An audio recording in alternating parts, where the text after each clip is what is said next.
What's up, everybody? So as you can see, I'm going to attempt to put together the rest of the chassis here for the Bandit build. It seems to be pretty much finished other than the steering servo and whatever pieces I'm going to need to connect it, and the motor, you know, then put the ESC and the receiver, which is nothing. Body mounts, stuff like that. Now I think there was a few bolts or screws that kind of felt stripped, holding some of the front end or rear end in. I'll have to double check that. It's, yeah, right there, some of these feel a little bit off. Or one of these, I don't remember. No big deal. So I'm not sure what servo I got to put in there that's good. I mean, I got a bunch at work, but they make noises and stuff like that. They're old. They've been beaten down. But I got a brand new motor in ESC that was never ran. Well, it was ran maybe once in the General E build. It seems that the man who sent me this made sure to send me everything he could with it, or everything that comes with it, you know. I haven't actually dumped it out and started looking for what I need yet. I mean, this is the part where you get something and you just gotta hope it all made the trip together. You know, there's not that one little thing you need sitting in his parts drawer at home that fell out of the bag, you know. There's always that chance. And I'm not skilled enough to just 3D print what I need. But right here is what I'm looking for my servo, and it's there. So, yeah, I think we're going to be okay. Since we got the book here to tell me what I need by number, that's awesome. I mean, it's just like building the kit again, except I don't have to do it all. That's even better. Eventually, I don't know for sure, but eventually I might get bearings and go on back through all that, you know. Put brushless, get axles, or maybe I'll just go to a whole nother chassis and make this the cop car. You know, you don't want the cop car to be as fast and you don't want it to be as tough, so perfect. So now, we gotta dig out a servo and the motor and all that good stuff real fast.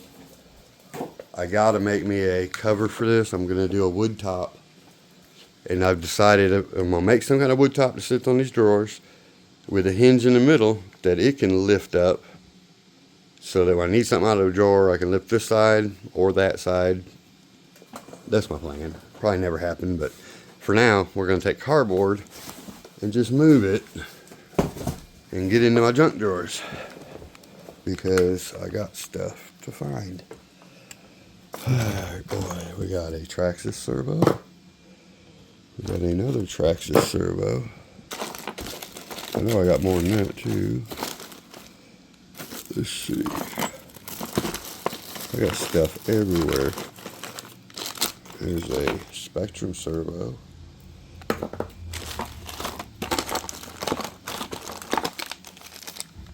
Don't need a gearbox. So anyway, there's a servo out of the bunch. Now let's come down here. Do this junk.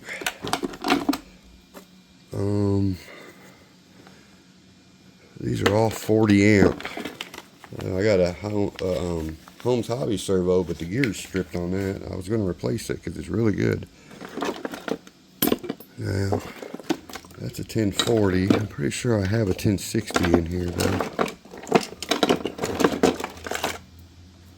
Ooh, there's one without no plug on it. That might be a 1060 even. I cut the plug off that sucker, didn't I? There we go. That's a good one. Dean's plug on one end. I'll have to look. This might be a 40. No, that's a 1060 right there. So, 1060.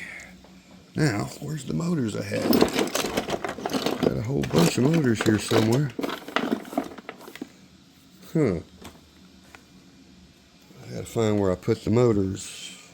They might be in my bag. So, alright, now, I found a motor for it. I had to dig through my other bag. This is the brand new stock TTO2 motor and ESC, so basically should be perfect here. I'm gonna assume they probably run similar setup on the stock one. I think last time I tried the servo it was really noisy, so we're gonna double check and find out. And I can try them other ones as well, Traxxas, but I like to try that one if it works. What to do now? Let's get the servo installed and then the motor. I think I might have to remove this piece just to get the motor in here because this piece is already on. So let me go ahead and figure out a few things and get this ball rolling. So alright guys, we have all of the electronics hooked up and working. We stole the remote from my Atlas and the receiver, which sucks because I've did that with my General Lee and I'm Michigan, so I need to get a new remote that runs some things. I mentioned I thought this servo might make noise, but I think it's got a Hemi in it. What do you mean? Let me show you. Oh, let me turn off my air conditioner. I'm cold. Oh, and it's loud. Watch this. You ready? Fired it up. She's got a Hemi in it.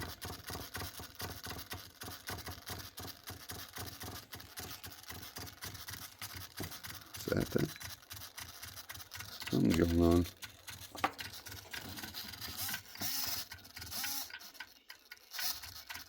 That's some weird shit. I don't like that. So alright, after fiddle farting around, having a bad receiver had that thing twitching all over the place, and the Traxxas was twitching too, everything. Thought the ESC was bad, so I tried a Hobby Wing 1080, and when I hooked this 1080 up right here, it was doing the same thing. It was twitching out. Turned out it was my FJ40, not the FJ40, my Atlas receiver and remote that I was trying to use was it was just going crazy. I unplugged the servo and the car tried to take off. So got it off of my FJ40 for now. I got to get a new remote eventually. That's all there is to it. I need a decent remote, kind of like the Dumbo RC 10 channel if it's any good, and then a few receivers. Anyway, now I just got to line this baby out, get it in there since I got it turned on. She's working. So let me go ahead and get the servo horn, all that stuff on it. Try to get it in there. We got power, so we're ready to roll. Let me just get this piece on. We got it working together now. So I'll button her up. So alright guys, there is a running and turning Tamiya chassis.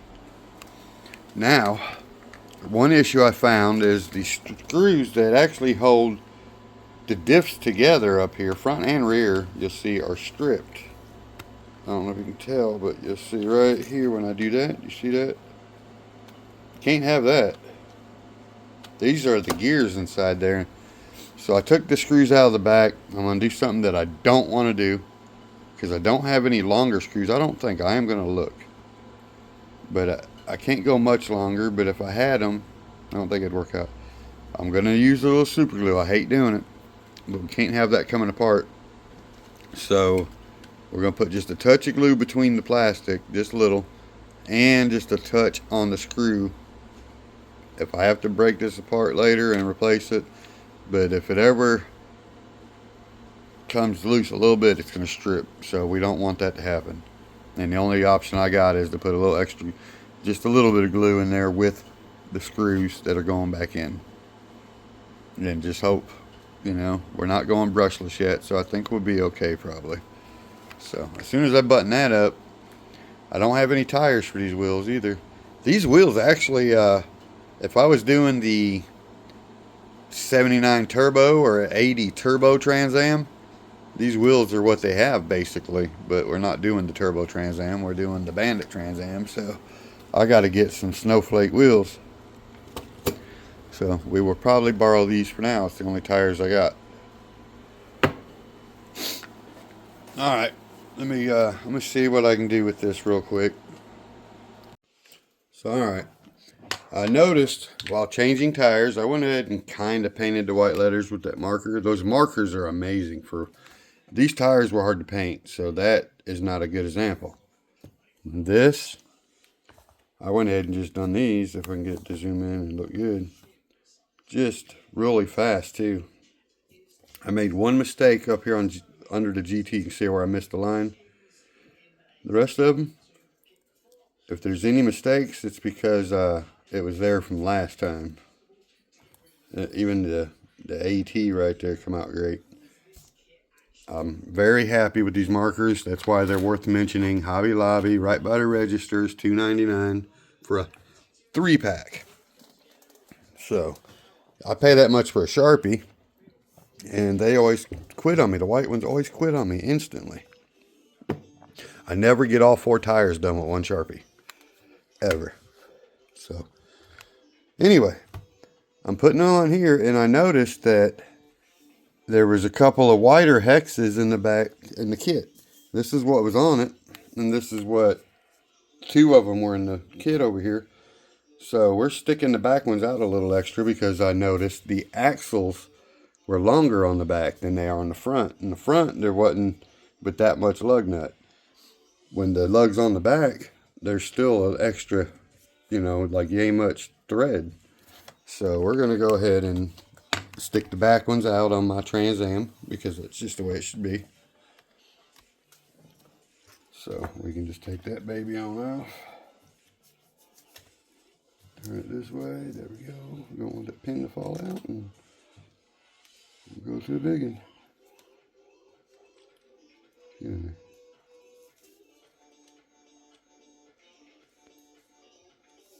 There. And we now have a running, driving, I mean, I about put a hex on for a lug nut. What am I done?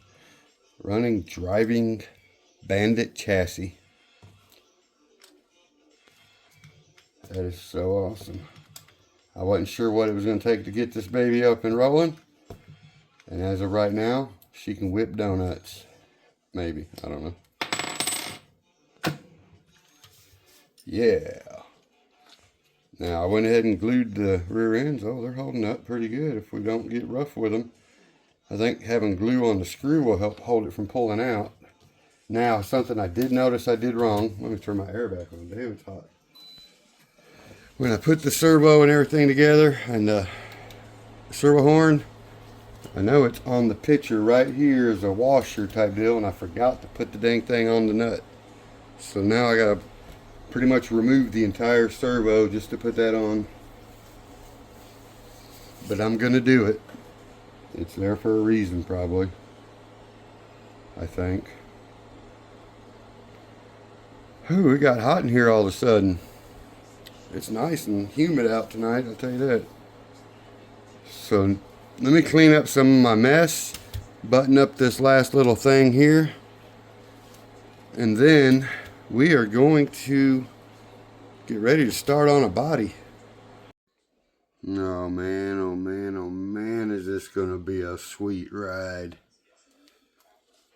Oh yeah. These are my 2 favorite cars of all time. Now, I've had like, I don't know how many Trans Ams. I lose track. Like at least 8. We're not counting the Camaros and stuff I've had growing up. I grew up with muscle cars all my life. It was always been my thing. Might not have been the best ones. Ragged out, beat up. I fixed them up best I can, whatever. But I've had like lots. Trust me, a lot. I was a person that traded cars all the time growing up. We got them cheap as kids, all kinds of stuff. But anyway, Trans Am, my all-time favorite car, and a 69 Charger. When I had the Trans Ams all the time, I thought a Charger would be my dream car. But now that I haven't had a Trans Am for so long, I realized the Trans Am is my dream car. The 69 Charger second. It's hard to believe, right? But 77, 78, my favorite. Anyway, now we're going to get ready for some painting, so we got to get some masking done, which is the part I hate the most. I really do. And I think we need to get cutting some stuff. I hate that part the most. Okay, that's the part I hate the most. Then the masking. So, yeah. Alright guys, welcome back. It's the next evening. I'm just now getting around to getting back to work on the car. We got her trimmed off, roughly last night. We have to go ahead and take my Dremel and smooth them out now and everything. It was like midnight, 1 o'clock last night, and I started to do it, and it just echoes real loud when everybody's asleep. So we postponed the rest of the work. You can see we got the masking on the windows, and it's kind of clear. So I was like, is this masking or is it window tint? You can see there's a lot of bubbles. I think you're supposed to put that on with water like you would decals. I'm not sure, but it's okay. We got them on there, and they lined out really good. I'll make sure to get the bubbles off the edges before we paint to make sure nothing slips behind there, but it'd be okay. Now, I will say they were very hard to line up, and that's part of why they give you the clear tinted type, so that, if you had just paper, the ones you couldn't see through for masking, they're kind of hard to line up sometimes, but because you could see through there, it helped you see some of the edges you needed to line up, and it did help. But the body lines on this car are so hard to see because it's such a thin body that it was still hard to line those up. It was. But we got it. We got her cut out pretty decent thanks to the scissors that Eric sent me. I'm really happy for that. Ooh, and that just reminded me. I almost forgot. I was sitting here thinking about a drill and all that stuff, and I got a thing to make the body holes. Thanks to Eric, my man. I forgot about that. Well, all right. I couldn't bring myself to drilling holes for body posts. I just couldn't do it. I almost did it, but no. So I did find these. I have 4 more of these, but I took all the magnets off when I built mine and Eric's 4-wheelers. So these are just the part that goes on the post, no magnet. So I can order magnets. I'll probably order a whole new thing. I'll probably just order the magnet. It'll be fine. I guess I'd rather do that than the Velcro, but for now, we will have to use the Velcro because that's all I got. We're not going to run it a lot. It'll fall off probably. But anyway, we do got her set the best we can for that right there. We are pretty well ready to put some paint on this bad boy. I took it and wiped her all down. In case you might not have noticed, but it's like 24 hours later, just about. It's like 22 hours later, 20 hours later, whatever. So, anyway, another long day. I went through and I trimmed up all the fender wells the best I could with my Dremel. I mean, it might look rough now, but that's just because of the film that you pull off, needs pulled off. But then it should look pretty decent. Plus, it gets a pinstripe all the way around it, as you can see. So, not too worried about it. I guess, I don't know if it's the best time to paint because it's been raining all day. It was warm, hot, humid, all that, but a little moist. We're going to find out. Alright, y'all. We're going to have to let that paint dry all night. It is thick. It was too moist and humid outside, raining, got cold at the end. So the paint was never drying between coats. I had put, it looked like it was, and I guess it wasn't. It was dark. So I ended up going way too thick. But luckily it's underneath, and with Lexan you can get away with it for the most part. If it runs and stuff, you don't never know from the underneath. So anyway, we gotta let it dry. But she's black and thick. You can see some shine, which it don't matter how that shines because you know the other side will. The runs are on the T-tops and stuff there, so that's a good thing. The sticker paper is actually stuck really well. I looked and it didn't seem to be bleeding through or anything, even though it's super, super thick. You really can't tell probably, but it is. Well, you can probably tell. But it's black though. I'm hoping I got just enough left in there, because some of the corners, after it ran down and out, there's some that I can see through if I put the light on it. So I'm hoping I got just enough that after it dries, I can kind of touch it up. But not bad though. Once we peel that film off, she's going to look good, and get them decals on, all that gold that goes around every little piece. So it's going to hide any little flaws, hopefully. Now, we all know that General Lee looks really good sitting over on that trailer. Drop the ramps, jump it. Oh, never mind, sorry. Wrong car. So anyway, guys, this is where we're at. Oh yes, you look good. Can't wait to peel that film. Be satisfying.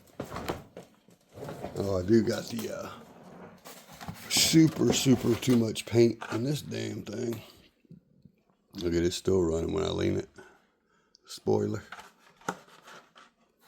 But it's there. Oh yeah. So we can keep it all from being touched by cats overnight. We're good. They're locked out of the room for the night. So we gotta pretty much wait till tomorrow to finish any kind of video. It's Monday, so tomorrow evening we'll get some stickers put on it and do a reveal pretty much of what we have. Again, the Velcro thing is temporary, and I might, I don't know if I said it or not, but we're going to 3D print. They make some things. I just couldn't find the exact size I needed for sure. But they make a little plastic piece that you print, well, filament piece, but goes from one post to the other. You put the pin in it, but it's like a little piece that you can put your Velcro on, stick to it, and then it sticks to the body. So anyway, guys, we're going to go ahead and wrap it up. I guess tomorrow evening sometime when I get done doing everything we got to do, I'll get back to trying to detail this out, get a nice reveal video going. Maybe even a test run. We'll see. So, again, thanks everybody for watching, liking, commenting, all that good stuff. Click on that link if you want something from FMS, man. They got some super good sales right now. I mean, I don't know how much longer they'll last, but they are killing it right now. Somebody just bought one of these on my thing, and shoot, now I can't remember how much they paid, but it was really good price. Really good price. Way less than the 170 that it cost, or 180. It was less than 150, I'm pretty sure. It was a killer deal. So anyway, guys, click on the link if you're interested in something from FMS. I appreciate every one of you guys, and Brian Arnold, again, thank you for sponsoring this video and this build. And we will catch y'all on the next one, guys. Peace.